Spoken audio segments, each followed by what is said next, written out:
नमो वेंकटेशाय। भोक्तुं तव प्रियतमं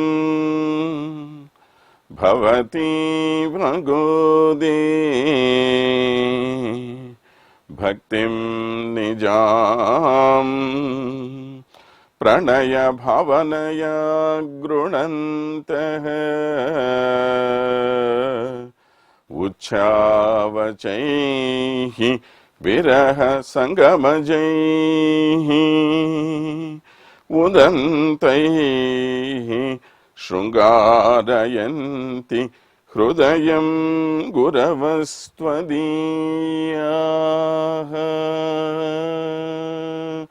शृंगारयन्ति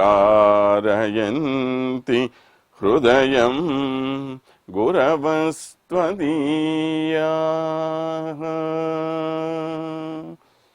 सारे संसार की माता होने वाली गोदा माता ने हम सब पर कृपा करके तिरुप्पावई नामक जो महाद्भुत ग्रंथ की कृपा हम सब पर की है, उस तिरुप्पावई ग्रंथ के रहस्यों, उसके विशेष अर्थों, उसके अंदर छिपे हुए उपनिषद, वेद, अन्य पुराणों के सार का जो अर्थ समझने के लिए उत्सुक सभी दर्शक गणों को श्री वेंकटेश्वरा भक्ति चैनल की ओर से सादर स्वागत प्रकट कर रहे हैं।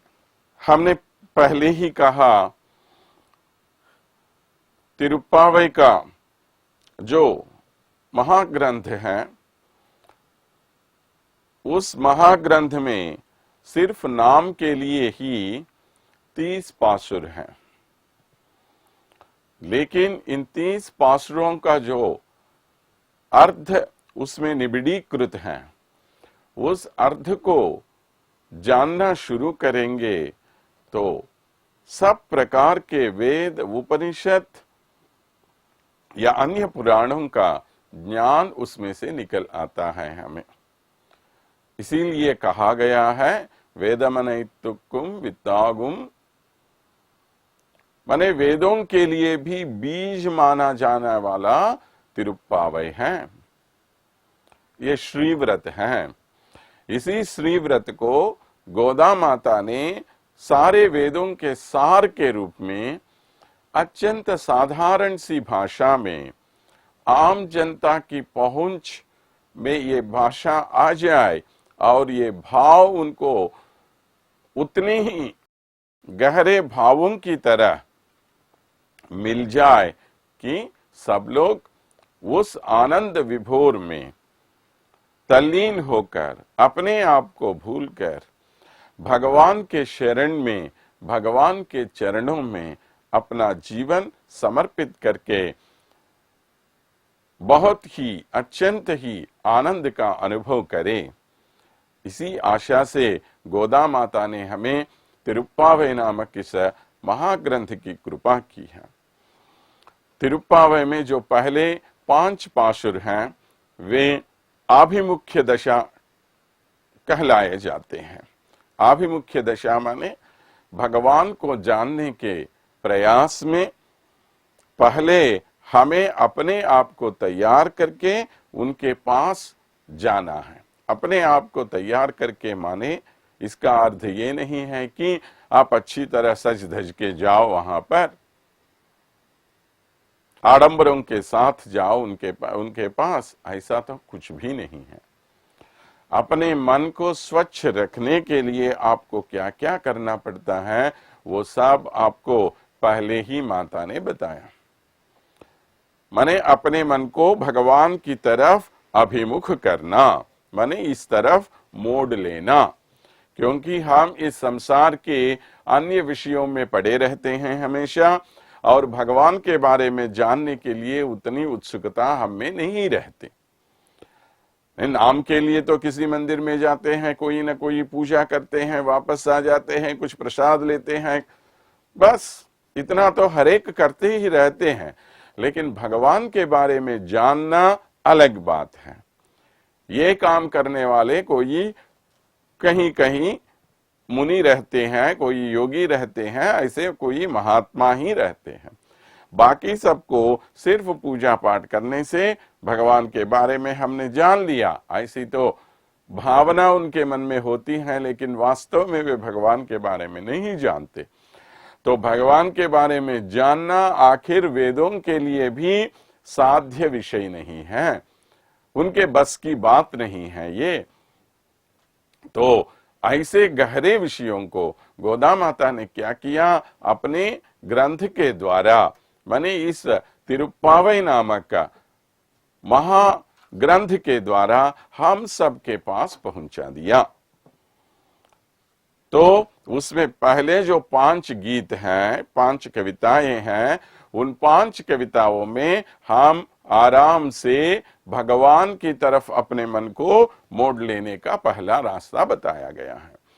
और उसके बाद जो 10 पाशुर हैं, उनमें 9 पाशुर अब तक समाप्त हो चुके हैं, आज 10वें पाशुर यानी 15वें पाशुर। तो ये 15वें पाशुर तक आने के लिए कुछ साधना का मार्ग बताया, माने ये भगवान के आश्रय में जाने का, माने भगवान की ओर पहले अपना मन मोड़ लेना चाहिए, उसके बाद भगवान के आश्रय में हम कैसे जा सकते हैं, उसके लिए पहले हम में होना चाहिए श्रवण की शक्ति, माने पहले अच्छी तरह सुनना चाहिए, जो साधारणतः लोगों में नहीं रहता। हमेशा हर कोई बोलना चाहता है, लेकिन सुनना चाहने वाले बहुत कम होते हैं। सुनने के लिए अधिक ताकत की जरूरत होती है। तो ये सुनने के बारे में माता ने हमें 3 पाशुर अब तक दिए।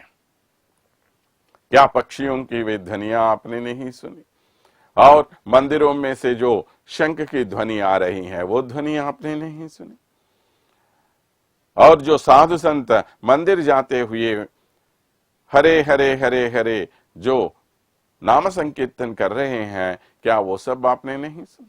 इस प्रकार तरह तरह की शब्दों के द्वारा माता ने हमें श्रवण के बारे में बताया 3 पाशुरों में। और उसके बाद 4 पाशुरों में किस प्रकार उसका मनन करना चाहिए, माने सिर्फ इस कान से सुनो और उस कान से छोड़ दो, इससे क्या लाभ होता है, आखिर सुनने की क्या आवश्यकता है, ऐसा सुन के वैसा छोड़ देने के। तो उसको पहले हमें क्या करना है, अपने मन में मनन करना चाहिए, बार बार उसके बारे में सोचना चाहिए।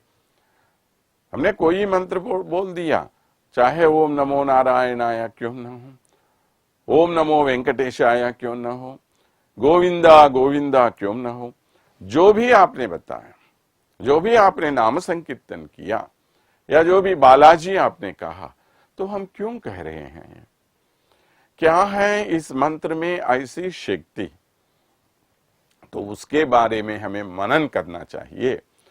तो इस प्रकार मनन करते रहने से क्या फल हमें मिलेगा, जो आपने सुना वो आपके मन में अच्छी तरह बसा रहेगा। तो ये मनन होने के बाद इसको और भी अंदर तक ले जाने के लिए ध्यान करना चाहिए। ये मनन में आपको स्थित प्रज्ञ की 4 अवस्थाओं के बारे में बताया गया है, जैसे व्यतिरेक अवस्था, एक इंद्रिय अवस्था, इस प्रकार की।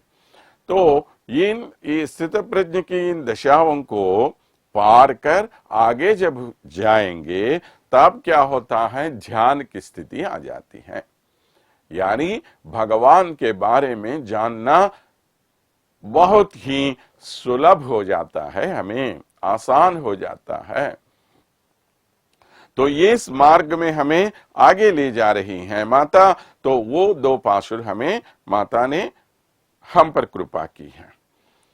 तो अब ये इस दशा में जो आखिरी गीत है, उस गीत के द्वारा माताजी हमें क्या बता रही हैं, तो ये सब साधना करने के बाद आप में जिस गुण का आविर्भाव होना चाहिए वो हुआ या नहीं, अपने आप के ऊपर आप एक परीक्षा कर लो, सेल्फ टेस्टिंग कर लो।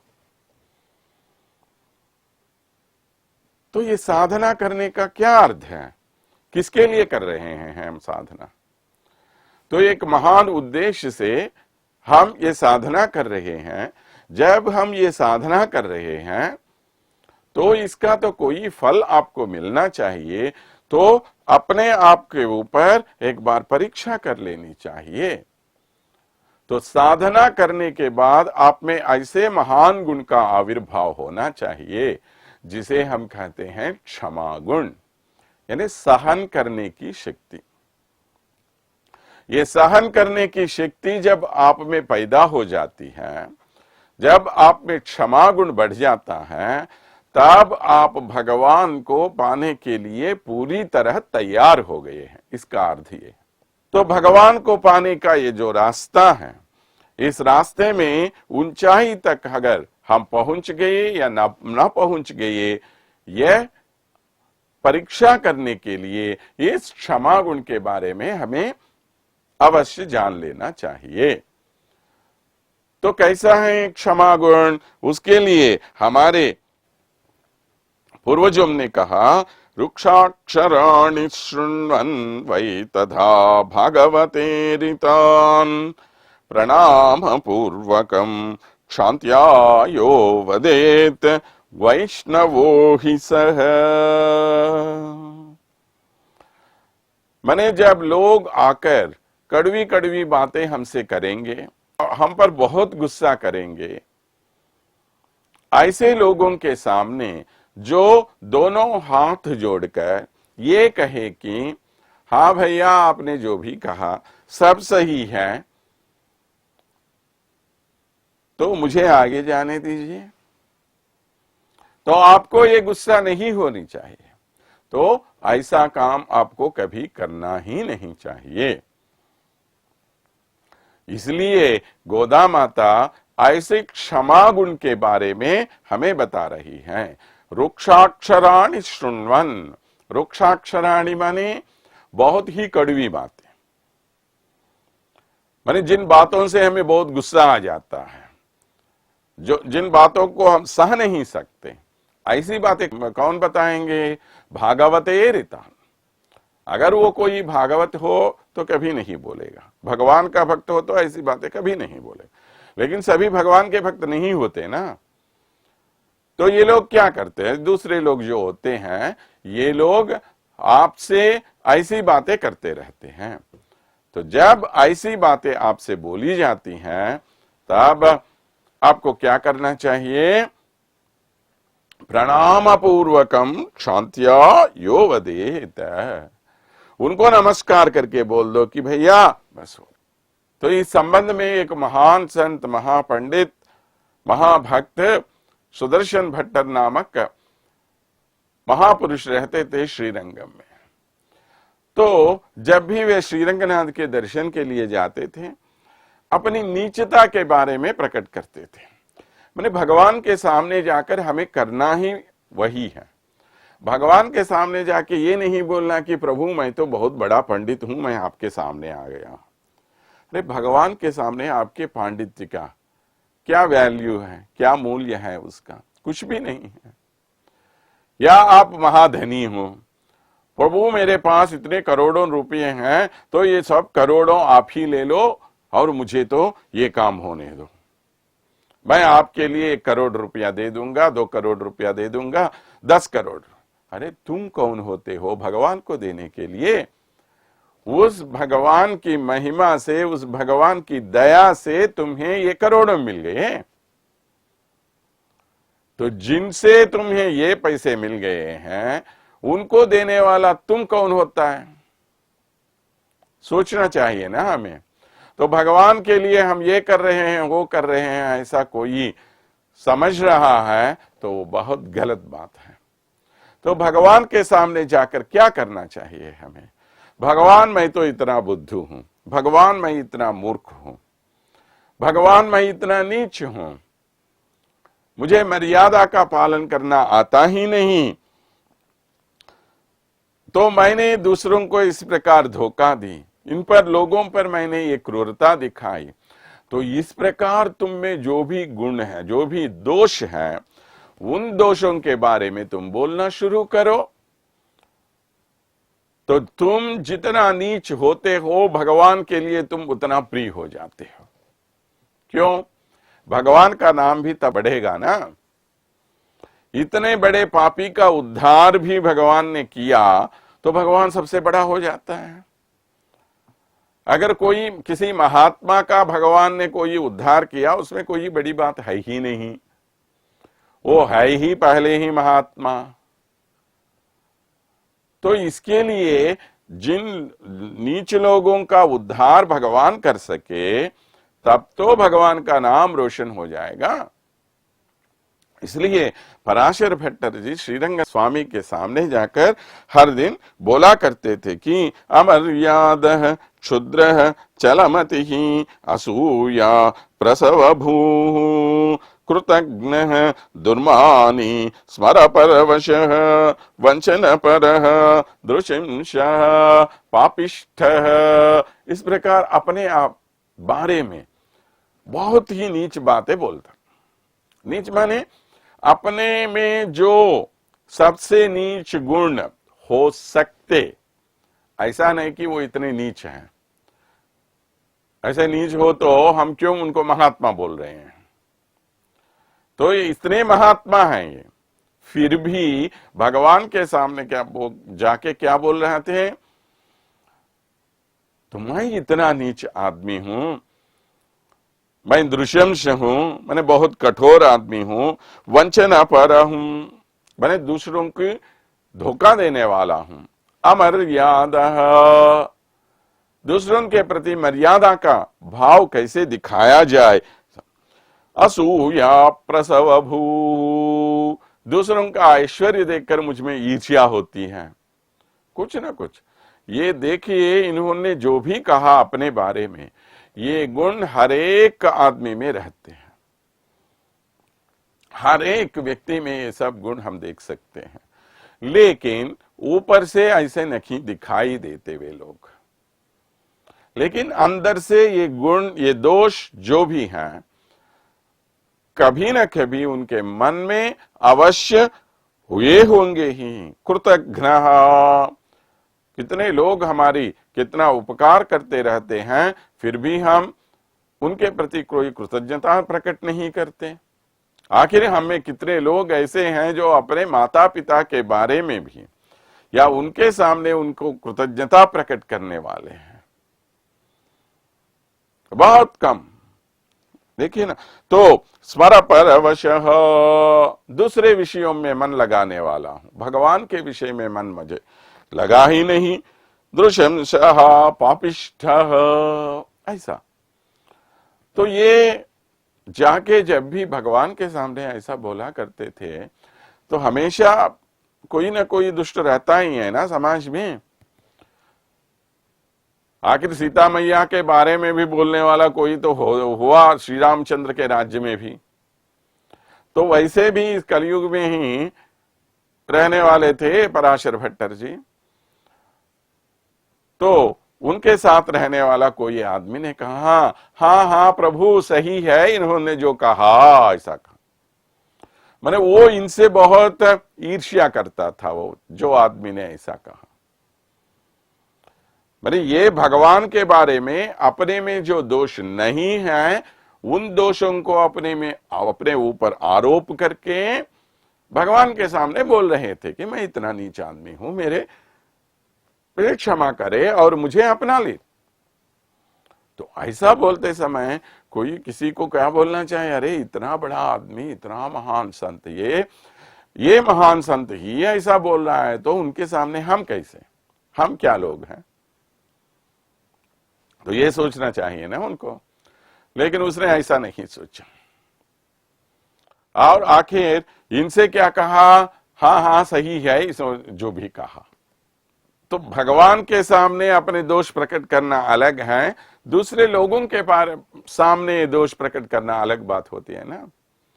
फिर भी पराशर भट्टर ने क्या किया, उनको नमस्कार करके कह दिया, स्वामी आपको मैं बहुत बहुत प्रणाम करता हूं, क्योंकि मैंने स्वामी के सामने जो भी कहा उसका साक्षी आप बन गए, गवाही आप बन गए। तो अब आपकी गवाही लेकर प्रभु बहुत जल्दी मुझ पर कृपा करेंगे, ऐसा उनको नमस्कार करके इन्होंने बोल दिया। तो अब किसको शर्माना पड़ा? जिस आदमी ने इस प्रकार कहा उस आदमी को शर्माना पड़ा।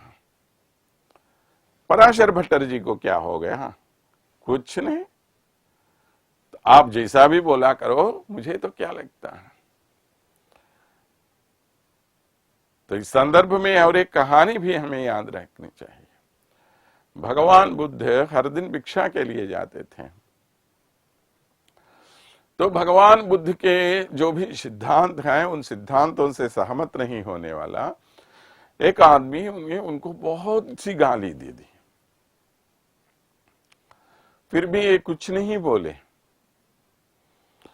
तो फिर थोड़ी देर बाद कुछ नहीं दिया उसने और ये दूसरे घर पे चले गए और वहां फिर भीख मांगने लगे। तो इस आदमी का इतना गुस्सा हो गया, अरे मैंने इसको इतनी गालियां दी फिर भी ये कुछ नहीं बोले। तो उसके पीछे पीछे गया और भगवान बुद्ध के सामने जाकर उसके हाथ पकड़ के कहा, मैंने तुम्हें इतनी गाली दी, क्या तुम बहरे हो? आखिर एक शब्द भी तुम नहीं बोले। तो भगवान ने क्या कहा? एक बार मुस्कुराए और कहा, देखिए आप एक वस्तु मुझे देना चाहते हैं और वो वस्तु मैं लेना नहीं चाहता, तो वो वस्तु किसकी हो जाएगी? उसने कहा, हाँ मैं अगर आपको कुछ भीख देना चाहता हूं और आप नहीं लेना चाहते तो वो मेरे पास ही रहेगी ना। तो भगवान बुद्ध ने कहा नमस्कार करके, बस वही है ना स्वामी, कह के आगे चले गए। तो माने ये जितनी गालियां उन्होंने दी, ये गालियां इन्होंने स्वीकार नहीं की, तो सब गालियां किनको जाएंगे? जिसने गालियां दी उनके पास ही जाएंगे ना।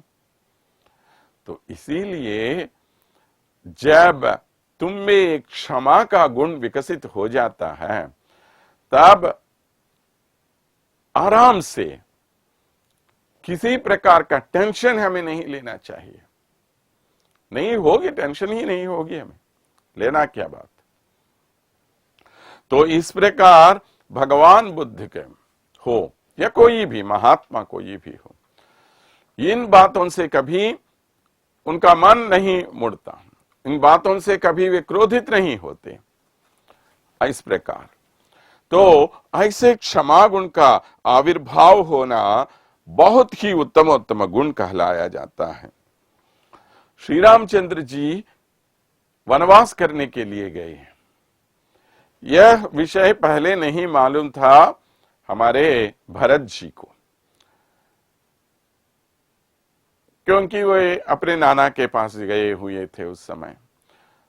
तो जब वे वापस आए तब उनको मालूम हो गया कि श्री रामचंद्र जी वनवास गए। तब वो बहुत विलाप करते हुए, रोते हुए उन्होंने क्या कहा मालूम?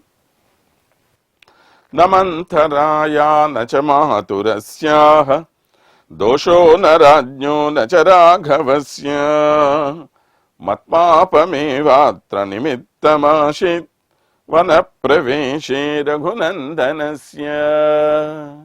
अरे रे, श्री रामचंद्र जी आज वनवास गए तो इनके वनवास जाने का कारण ना मंथरा है।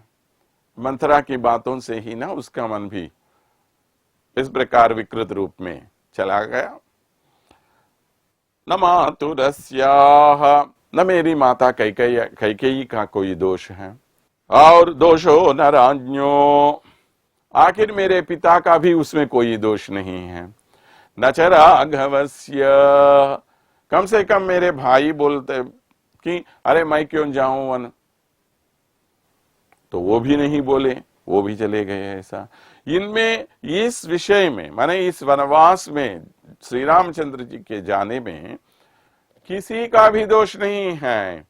मत पापमेवात्र, मैंने कभी कुछ पाप किया होगा, इस पाप के फल के रूप में श्री रामचंद्र जी आज वनवास गए, ऐसा कहने लगे। देखिए क्या पाप था उनका, उनका इसमें कुछ हस्तक्षेप था श्री रामचंद्र के वनवास जाने में, कुछ भी नहीं था, लेकिन दूसरों के दोषों को भी अपने में आरोप लगाना, अपने ऊपर ले लेना, ये होती है क्षमा का एक उत्कृष्ट उदाहरण। भरत जी का कुछ भी दोष नहीं था, फिर भी उन्होंने क्या कहा, इसमें मेरा ही कुछ दोष हुआ होगा। उनको ही नहीं मालूम है क्या दोष है, क्या पाप उन्होंने किया, फिर भी सबका पाप उन्होंने अपने ऊपर ले लिया। ये जो है ना, ये भरत की जो क्षमता है, इसीलिए श्री रामचंद्र के अत्यंत प्रिय भक्त हो गए हैं। कितना तड़पते थे श्री रामचंद्र भरत से मिलने के लिए, तो इसका कितना मनोहारी वर्णन किया है हमारे गोस्वामी तुलसीदास जी ने, भरत मिलाप। तो इस प्रकार लोगों की माने महात्माओं की जो सोच होती है वो बहुत अलग हो जाती है। वैसे ही सीता देवी कहती हैं, ममैव दुष्कृतम किंचित महदस्ति न संशयः। अरे श्री रामचंद्र जी के पास रहने वाली सीता मैया को उठा के लेके आया श्री रावणासुर और अशोक वन में उसे बिठा दिया, कैद कर दिया, बिठाया क्या हो। तो जब स्वामी हनुमान उनके पास गए तो उनसे बात करते हुए सीता मैया कहने लगी कि मैंने कभी कुछ पाप किया होगा, इसके लिए उसका दोष आज मुझे मिल रहा है। क्या पाप किया उन्होंने? हाँ, सीता मैया के बारे में दो ऐसी घटनाएं हैं जहां पर उन्होंने कुछ पाप किया है। हमें कभी कभी आश्चर्य हो सकता है, अरे क्या सीता मैया भी कुछ गलत काम करती है क्या? हाँ किया। पहली गलती ये है, जब मारीच श्री रामचंद्र को लुभाने के लिए वन में ले गए और वहां पर मरते समय हा लक्ष्मण हा सीता कहे, तब सीता मैया को इतना डर हुआ कि कहीं रामचंद्र जी को कुछ हो गया। तो उन्होंने लक्ष्मण जी से कहा, अब जाके अपने भाई को देख लो। तो लक्ष्मण जी ने क्या कहा, अरे मेरे भैया इतने शक्तिशाली हैं कि कोई भी उनका कुछ नहीं बिगाड़ सकता, ये सब राक्षसों की माया है। क्योंकि मैं आपकी रक्षा कर रहा हूं, इसलिए मुझे यहां से कहीं दूर ले जाने के लिए ऐसे धोखेबाजी कर रहे हैं, ऐसे ढोंगे व्यवहार कर रहे हैं ये लोग। तो इसमें आपको कोई चिंता करने का विषय नहीं है। तो सीता मैया ने क्या कहा, क्योंकि उनके मन में भी बहुत आंदोलन था, बात अलग है, लेकिन सीता मैया ने उनसे क्या कहा, क्या लक्ष्मण तुम्हारे मन में ऐसी कोई भावना है क्या कि अगर तेरा भाई उधर मर गया तो मैं तुम्हारी हो जाऊंगी, ऐसा कुछ सोचा क्या तुमने? तो लक्ष्मण जी को ये बात ना वो सह नहीं सके, जिसको वो अपनी माता मानते थे, जिनको माता से अधिक साक्षात देवी मां मानते थे, ऐसी माता ने ऐसे अपशब्द उनसे कहे। तब लक्ष्मण जी बड़े दुखित होकर वो गए वन में। तो ये दोष नहीं तो क्या? जो परम भागवतोत्तम होने वाले लक्ष्मण जी के बारे में इस प्रकार की निंदा करती है तो बहुत ही बड़ा अपराध होता है या नहीं? सबसे बड़ा अपराध है ये। इसके पहले भी एक अपराध किया उन्होंने। कौन सा? जब श्री रामचंद्र जी वनवास के लिए जा रहे थे तो सीता मैया ने भी उनसे पूछा, मैं भी आपके साथ वन आना चाहती हूं। तो श्री रामचंद्र जी ने कहा, क्योंकि वो तो राजकुमारी है, तो ऐसी राजकुमारी इतनी सुकुमारी है, ऐसी सुकुमारी आकर जंगलों में कैसे रहेगी? पिताजी की आज्ञा है कि सिर्फ मुझे वन में जाने के लिए, अपनी पत्नी को ले जाने के लिए तो उन्होंने नहीं कहा। तो आपको जाने की क्या जरूरत है, आप यहीं पर रहो, मैं ये 14 साल का वनवास खत्म करके वापस आ जाऊंगा। तो सीता मैया ने क्या कहा, और उतरा ही नहीं, जंगल में कई जानवर होते हैं, राक्षस होते हैं, इन सब से आपको कहीं ना कहीं कुछ अपकार हो सकता है। तो लक्ष्मण सीता मैया ने कहा, मेरे पिताजी ने सोचा कि मैं एक आदमी को, एक पुरुष को अपनी बेटी दे रहा हूं,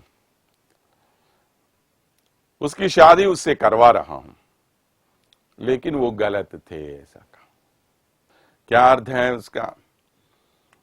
तो अपनी पत्नी की रक्षा नहीं कर सकने वाला तुम कैसे मर्द हो? ये नामर्दानगी मत दिखाओ मेरे सामने, ऐसे उद्देश्य से उन्होंने कहा। तो अपने पुरुष को नामर्द बोलना बहुत बड़ा पाप होता है। ये पाप भी किया, उससे बड़ा पाप भगवान के विषय में जो पाप करते हैं उस पाप से बड़ा होता है भागवतों के विषय में। माने जो भगवान के भक्तों के विषय में अगर कोई अपराध करे वो उससे भी बड़ा अपराध होता है।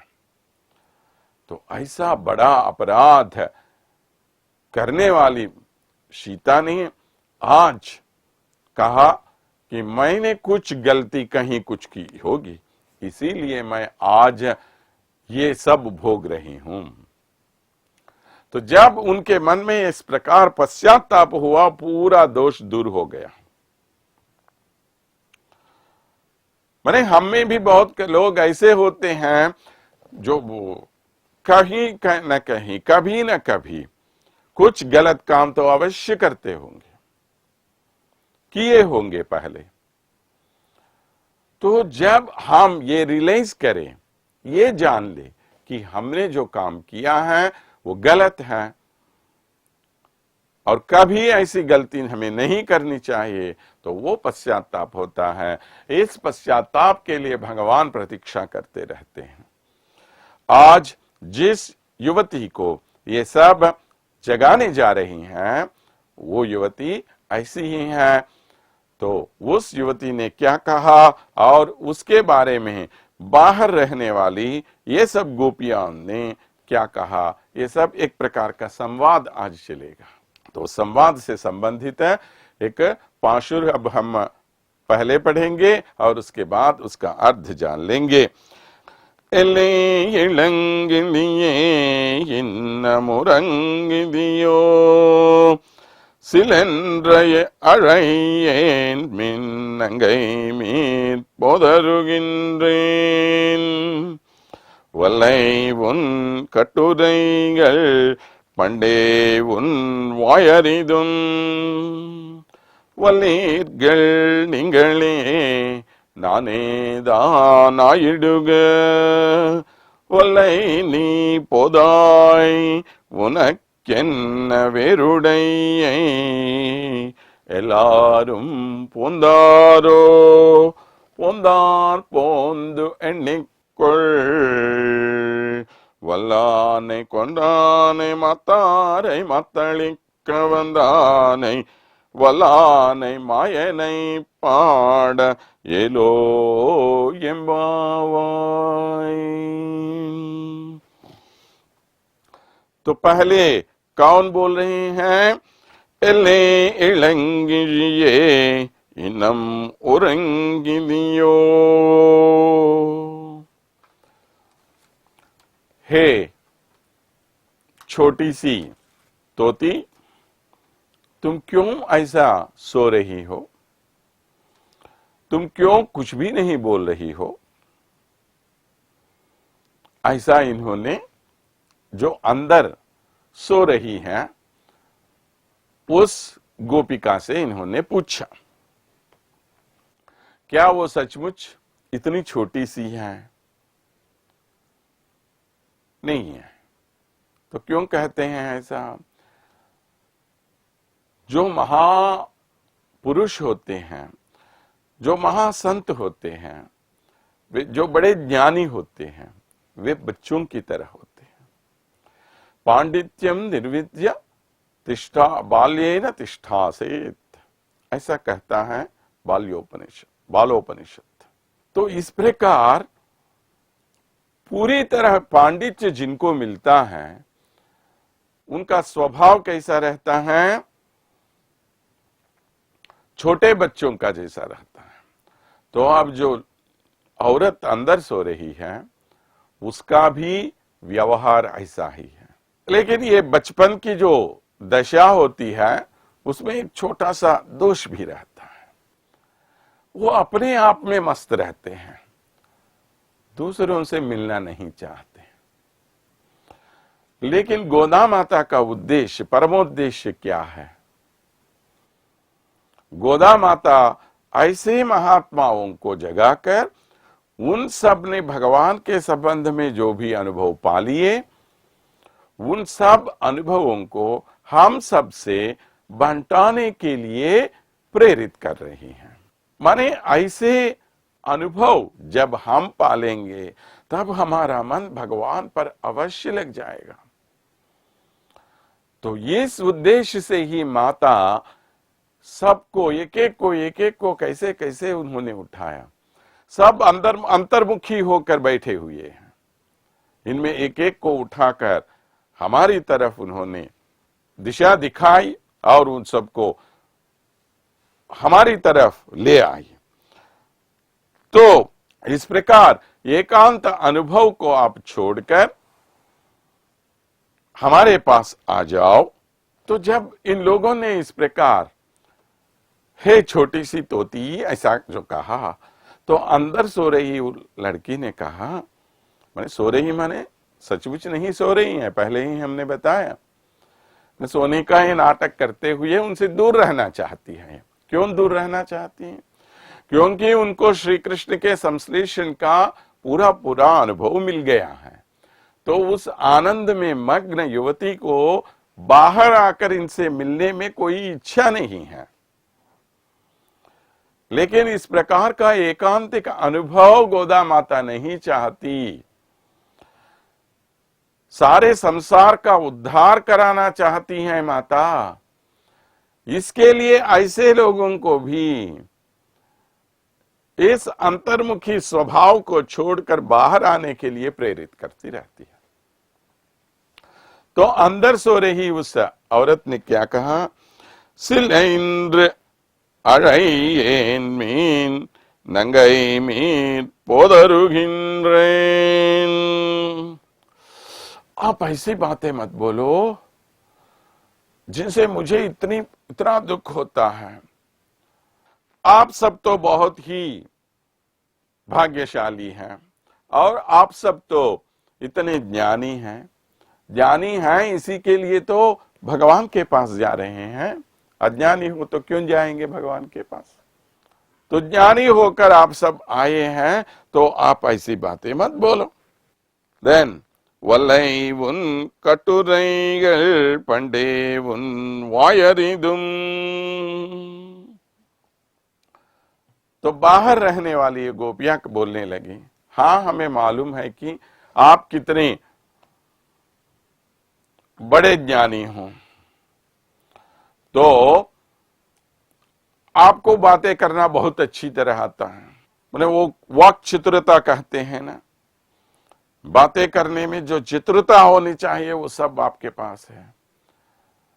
तो बहुत बड़ी ज्ञानी तो आप ठहरी हैं और हमें बोल रही हैं कि हम ज्ञानी हैं। हम क्या ज्ञानी हैं? अगर हम ज्ञानी हो तो अब तक हम श्री कृष्ण का संश्लेषण पा चुके थे। किनको मिला श्री कृष्ण का सांगत्य? भी आपको मिली है वो संगति, हमें नहीं मिली। तो आप बात करने में इतनी श्रेष्ठा हो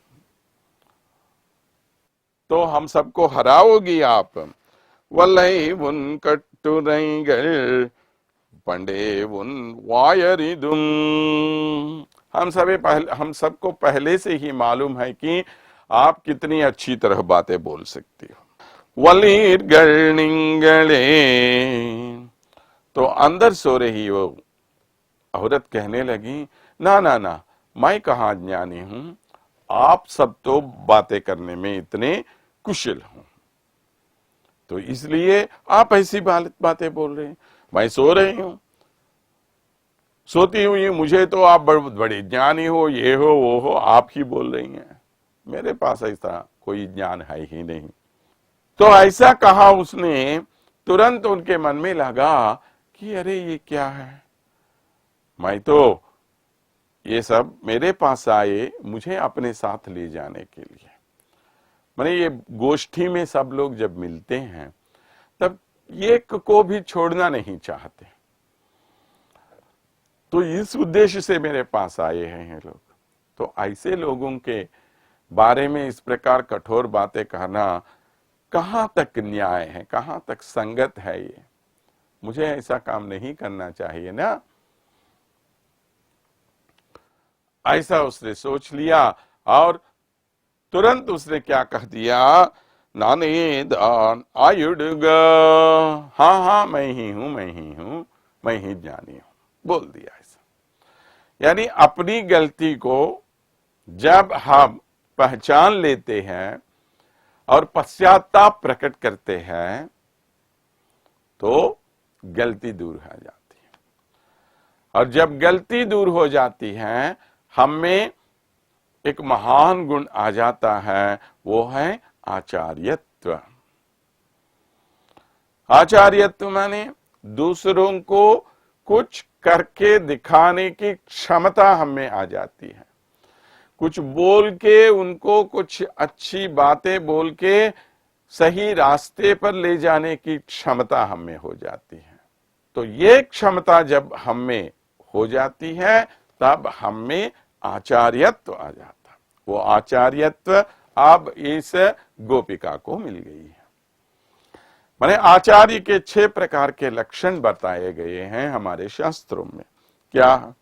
ईश्वरस्य च सौहार्द्रम यदृच्छा सुकृतम तथा विष्णो कटाक्षस्य अद्वेष आभिमुख्यम च सात्विकै संभाषणम षडैतानि तु आचार्य प्राप्ति हेतवः षडैतानि त्वाचार्य प्राप्ति हेतवः षडैतानि तु आचार्य प्राप्ति हेतवः। माने ये 6 गुण आपको आचार्यत्व दिलाएंगे। क्या 6 गुण होने आए ना आपको? ईश्वरस्य च सौहार्द्रम। आप आचार्य कब बन सकते हैं? जब भगवान के को इच्छा होती है कि इस आदमी को, इस औरत को मुझे एक आचार्य बनाना चाहिए। तो ऐसे वैसे कोई भी अध्यापक नहीं बन सकता। अध्यापक बनने के लिए उसमें एक प्रकार की क्षमता होती है, एक टैलेंट होती है। वो टैलेंट कौन देता है? भगवान देता है। हर एक नहीं पढ़ा सकते सबको, हर एक मार्गनिर्देशन नहीं कर सकते अन्यों को। वो मार्गनिर्देशन करने की क्षमता सिर्फ कुछ लोगों में होती है। ऐसे लोग ही दूसरों को नया मार्गनिर्देशन कर सकते हैं। तो उसके लिए पहले क्या होना चाहिए? हमें भगवान का सौहार्द्र हमें होना चाहिए, और उसके बाद यदृच्छा सुकृतम तथा, तो हम जो सुकृत करते हैं, अच्छे काम करते हैं, पुण्य कार्य करते हैं, वो यादृच्छिक पुण्य कुछ न कुछ होना चाहिए। तो हम जो पुण्य कार्य करते हैं उनको 3 प्रकार के पुण्य कार्य बताया गया। एक यादृच्छिक पुण्य, आनुषंगिक पुण्य, प्रासंगिक पुण्य। इस प्रकार यादृच्छिक पुण्य माने क्या है? हमें नहीं मालूम है कि हम ये पुण्य कार्य कर रहे हैं, लेकिन ऐसे ही कर जाएं, ये यादृच्छिक पुण्य कहलाया जाता है। देखिए, आप बाजार में जा रहे हैं तो किसी होटल में खाना खाने के लिए या कहीं पर जा रहे हैं अपने काम से, तो बीच में भगवान का एक बहुत बड़ा जुलूस निकल रहा है और जाते जाते वक्त वहां पर आपको कुछ ट्रैफिक जाम हुआ होगा, कुछ तो है, आप वहीं पर खड़े हो गए और भगवान का दर्शन आपने कर लिया। क्या आपने चाहा कि भगवान के दर्शन का पुण्य आपको मिल जाएगा आज? नहीं, आपको बिल्कुल नहीं मालूम है ये। आप जा रहे हैं और किसी काम से, लेकिन बीच में आपको ये पुण्य मिल गया या नहीं मिल गया? इसको कहते हैं यादृच्छिक पुण्य। एक गाय को पकड़ने के लिए उसका जो पालक होता है उसके पीछे दौड़ रहा है, तो ये गाय गई किसी मंदिर में, उसको पकड़ने के लिए ये भी अंदर गए और ये गाय मंदिर के चारों ओर ऐसे परिक्रमा कर रही थी, तो उसको पकड़ने के उद्देश्य से वो भी उसके पीछे दौड़ रहा था। तो भगवान के मंदिर के परिक्रमा करने का पुण्य आपको मिल गया है ना मिल गया? इसको यादृच्छिक पुण्य कहते हैं। ऐसे ही आनुषंगिक पुण्य, आनुषंगिक माने कोई काम कर रहे हैं उसके थ्रू, माने उसके भाग में छोटा सा भाग भगवान से संबंधित कुछ हो और वो पुण्य आपको मिल गया, वो आनुषंगिक पुण्य कहलाता है। और प्रासंगिक पुण्य माने कुछ किसी संदर्भ में आपने कुछ पुण्य काम, कहीं कुछ दान दक्षिणा वगैरह आपने दिया, तो ये भी पुण्य ही है ना, तो इस प्रकार का पुण्य आपको मिल जाता है। तो ऐसा यादृच्छिक पुण्य आपको मिलना चाहिए। उसके साथ साथ विष्णोः कटाक्ष, श्रीमन नारायण की कृपा आप पे होनी चाहिए, तभी तो आप आचार्य बन सकते हैं। मैं अच्छी तरह बोल सकता हूं, मैं दूसरों को अच्छा मार्गदर्शन कर सकता हूं, ऐसा कुछ लोग बोल सकते हैं, सिर्फ उससे आप आचार्य नहीं बन सकते। भगवान की कृपा आप पे हो तभी तो आप इतने महान आचार्य बन सकते हैं। और अभी अद्वेषात्, किसी से द्वेष नहीं करना, सबको अपना लेना। आभिमुख्यंच, भगवान से संबंधित कुछ विषय जानने की इच्छा आप में हो। मैं अच्छी तरह बता सकता हूं ये काफी नहीं है, उसके साथ साथ भगवान के से संबंधित कुछ विषय जान लेने की इच्छा आप में हो। हाँ, अभी वाल्मीकि रामायण पढ़ लिया तो रामचरितमानस क्यों न पढ़े? इच्छा। तो इस प्रकार अपने ज्ञान को बढ़ाने का काम हमेशा करते रहना चाहिए, तो उसे अब आभिमुख्य कहते हैं। सात्विक ही संभाषणम, अच्छे लोगों के साथ बातचीत करते रहना चाहिए। इसी को शंकराचार्य जी ने क्या कहा?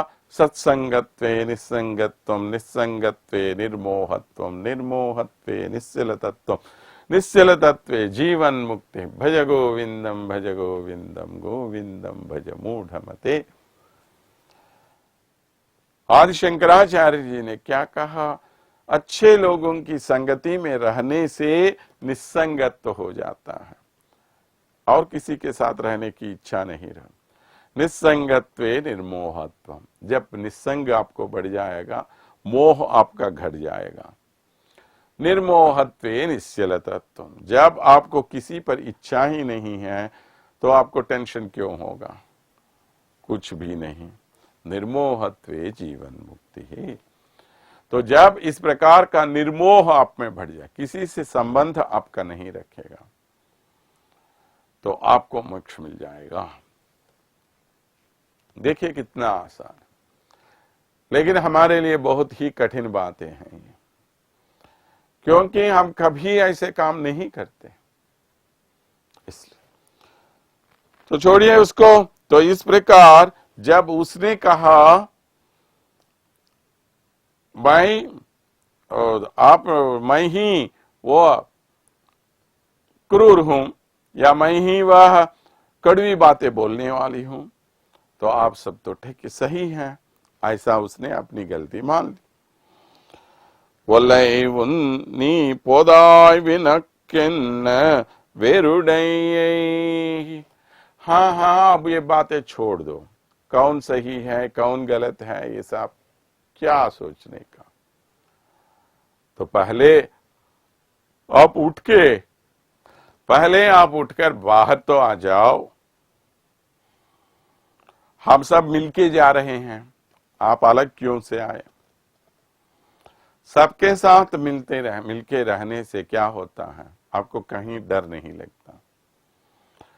किसी समुद्र में स्नान करते समय सबके साथ जाके समुद्र में स्नान करने को कहते हैं। क्यों? जब हम अकेले में जाते हैं तो समुद्र को देखकर हमें इतना डर लगता है कि पूछिए मत। लेकिन अगर यही काम सबके साथ मिलकर हम करेंगे तो हमें बहुत ही आनंद मिलता है। तो ये आनंद मिलने के लिए हमें इस प्रकार सबके साथ मिलजुल कर रहना चाहिए। तो वल्लैनी पोदाय उनक्केन्न वेरुडैये, आप क्यों अलग से आना चाहते हैं। तो मैंने कुछ लोगों का ऐसा मानना होता है कि साधारण से भक्त सभी अलग हैं, हम भगवान के बहुत बड़े प्यारे भक्त हैं। भैया ऐसा कुछ भी नहीं होता। भगवान के लिए कोई द्वेषी नहीं है, भगवान के लिए कोई भक्त नहीं है। भक्ति भावना सिर्फ आप में होती है। इस भावना से आचार्य के पास पहुंच जाओ तो आचार्य जी आपको जो चाहिए वो सब दिलवा सकता है। तो इसलिए आज इसने कहा, इन सब औरतों ने कहा कि आप क्यों अलग आना चाहती हैं, आप हमारे साथ आ जाओ। एल्लारुम पोंदारो, फिर तब भी वो अंदर सोई रही, लेटी रही, वो लड़की बाहर नहीं आई।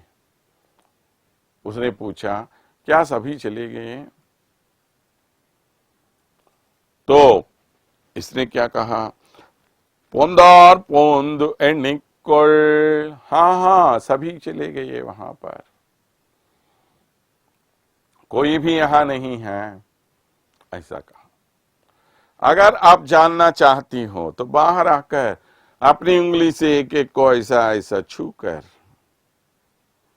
गिन लो, सही है सभी लोग आ गए कि नहीं आ गए आपको मालूम पड़ जाएगा।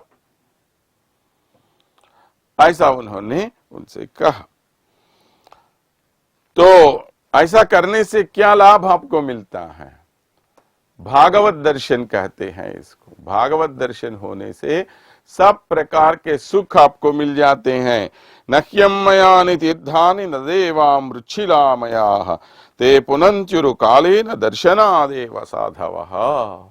भगवान को पाने के लिए हम तीर्थ यात्रा करते, क्षेत्रों में जाते, ये वो करते हैं, लेकिन उनसे किया मिलने वाला फल आपको बाद में मिल सकता है। लेकिन ऐसे संत लोगों का दर्शन करने से आपको तुरंत पुण्य मिल जाएगा। इतने लोगों के स्पर्श का सुख आपको मिला। तो उसने कहा किसके लिए हम जा रहे हैं।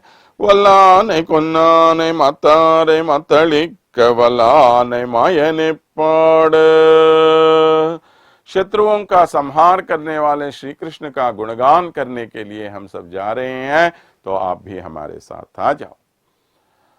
तो इस प्रकार अंदर सो रही उस गोपिका को इन्होंने बाहर बुलाया। आज जिस महात्मा को इन्होंने जगाया उनका नाम है तिरुप्पान आಳ್वार कहते हैं। ये पंचम जाति से संबंधित थे, माने ये अछूते, लेकिन इनको कभी श्रीरंगम में मंदिर में नहीं आने दिया। कावेरी तट पर बैठकर ये कीर्तन गाते थे। तो हर दिन कावेरी के भगवान का अभिषेक करने के लिए कावेरी से जल लेके जाते थे। तो एक दिन ये क्या पुजारी ने क्या किया, इस पर पत्थर मारा कि तुम क्यों हमारे रास्ते पे आ गए हो, अछूत है बोल के।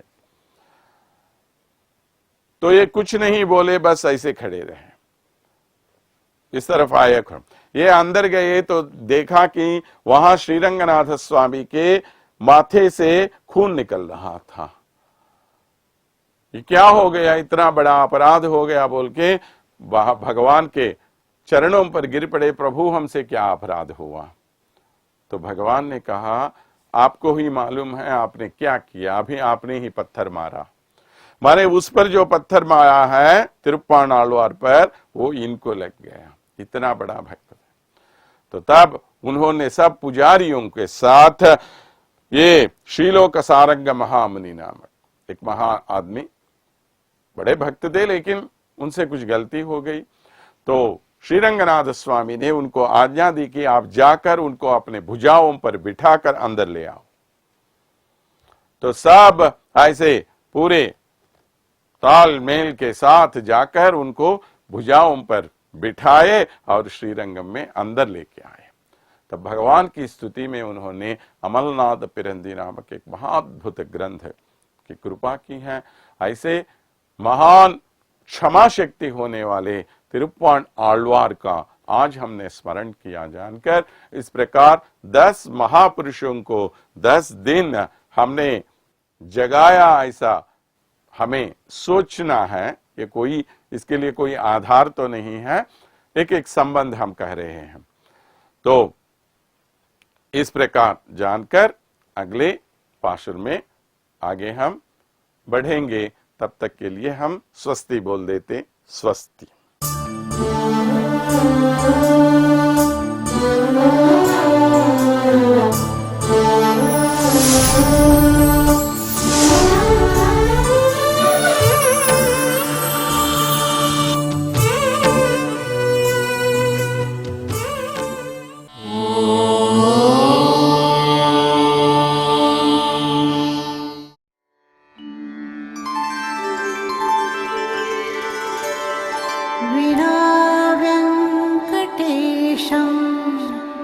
ननाथो ननाथः सदा वेङ्कटेशं स्मरामि स्मरामि।